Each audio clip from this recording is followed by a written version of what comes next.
ஜாகிர் ஹுசைன் கொலை வழக்கில் சட்டத்தின் பிடியில் இருந்த யாரும் தப்ப முடியாது அப்படின்னு இன்னைக்கு சட்டப்பேரவையில மாண்புமிகு முதலமைச்சர் திரு மு.க.ஸ்டாலின் அவர்கள் உறுதி அளித்துள்ளார்.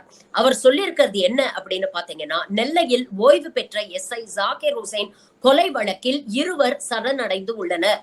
இதுல பிற குற்றவாளிகளை தனிப்படை அமைத்து போலீஸ் தேடியும் வருகிறது. ஜாகிர் ஹுசைனுக்கும் தௌஹீத் என்பவருக்கும் ஏற்கனவே நிலம் தொடர்பாக பிரச்சனை இருந்து வந்துள்ளது. இந்த நிலையில் தான் தன்னுடைய உயிருக்கு ஆபத்து இருக்கு, அச்சுறுத்தல் இருக்குன்னு ஜாகிர் ஹுசைன் கடந்த 8ஆம் தேதி காணொளி வெளியிட்டிருந்தார்.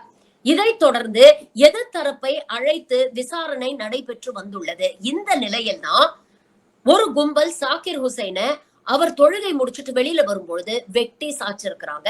இந்த வழக்கில் தீவிர விசாரணை நடத்தி சம்பந்தப்பட்டவங்க எல்லாரையும் கைது பண்ணி சட்டத்தின் முன் நிறுத்தி அவங்களுக்கு தண்டனை வாங்கி கொடுப்போம் அப்படிங்கிற உறுதியை இன்னைக்கு முதலமைச்சர் சட்டப்பேரவையில் வழங்கியிருக்கிறார்.